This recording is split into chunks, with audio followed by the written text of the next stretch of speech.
sebagai fasilitator. Baiklah, saya tidak akan berpanjang, langsung saja masuk ke penyaji materi. Silakan kepada Fadila Al-Husna.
Disebabkan oleh pengaruh rangsangan imunologik persisten yang menimbulkan proliferasi jaringan limfoid tidak terkendali.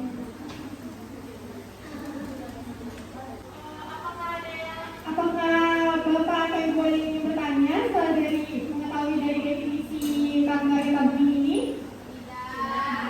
Baiklah Bapak dan Ibu, jadi pada gejala yang ada pada kanker ini seperti pembesaran payudara tabung pada berikan padanannya rasa sakit, demam, keringat malam, lalu juga ada rasa lelah yang dirasakan terus-menerus, gangguan pencernaan dan nyeri perut, lalu hilangnya nafsu makan, nyeri tulang, luka pada wajah dan leher, lalu juga limfadenopati.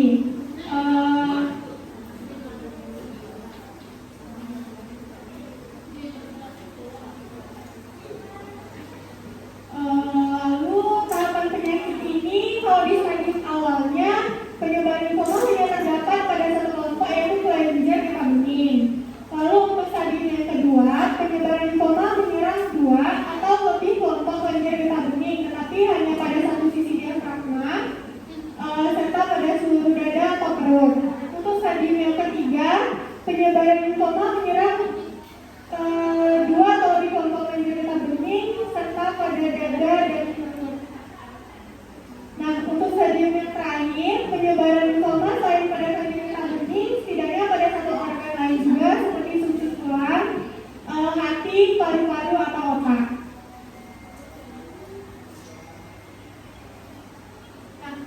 Nah, untuk perawatan dari penyakit ini, kita bisa menemukan pasien aktif menjalani terapi, menguatkan optimistis pasien untuk melawan penyakitnya, lalu memperkuat pasokan nutrisi, banyak makan makanan yang tinggi protein kayak vitamin, gampang dicerna, meningkatkan daya tahan tubuh. Lalu juga olahraga secukupnya, memperkuat ketahanan badan ketika demam atau merasa gejala tumor menginvasi, seharusnya beristirahat dan mengurangi aktivitas serta menjaga badan.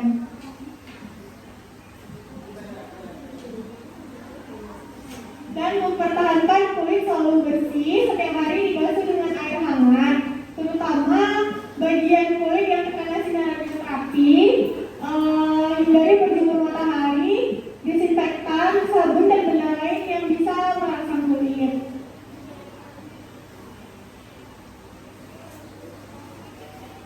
Baiklah, dari materi yang saya sampaikan, apakah ada ibu atau bapak yang ingin ditanyakan?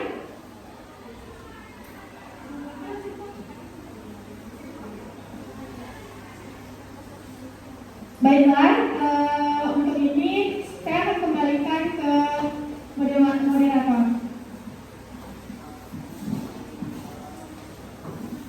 Terima kasih kepada penyaji yang telah menyajikan materi.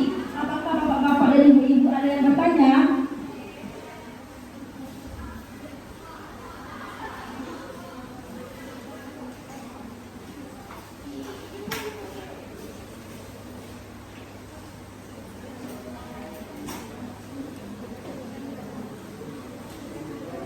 Silahkan dibaca terlebih dahulu. Kalau ada yang ditanyakan, silahkan ibu-ibu menunjuk tangan.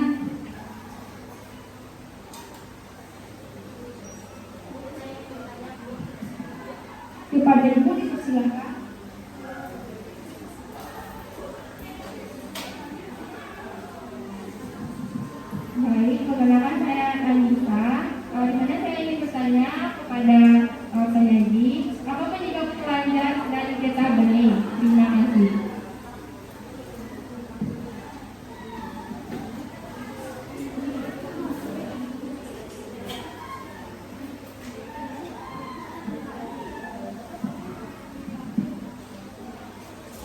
Baiklah, di sini saya akan menjawab pertanyaan dari Ibu Anissa.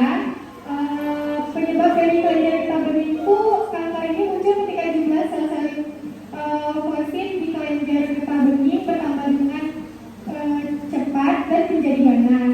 Hal yang membuat jumlah sel getah bening menjadi terlalu banyak sehingga menyebabkan kelenjar getah bening meningkat.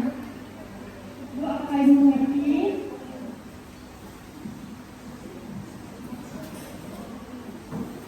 Apakah ibu ada pertanyaan lagi?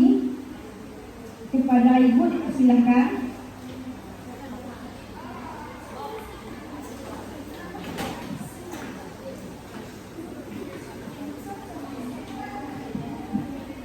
Baiklah, kepada pemateri, saya ingin bertanya, apakah getah bening itu bisa sembuh?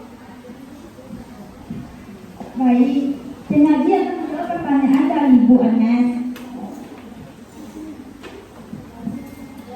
Ya, baiklah. Dari pertanyaan Bu Agnes, dari penelitian yang pernah dilaporkan, bisa sembuh total. Untuk 5 tahun, survival rate secara keseluruhan adalah 60%.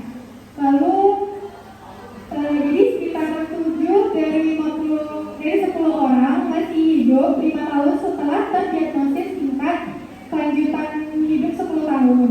Secara keseluruhan adalah sakit 60%, tapi kelenjar getah bening juga salah satu penyakit mematikan. Bu, apakah Ibu mengerti?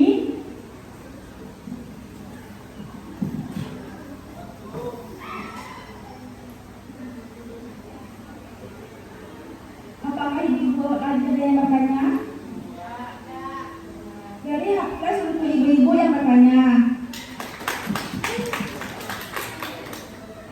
Baiklah, kalau tidak ada yang bertanya, saya akan mengakhiri.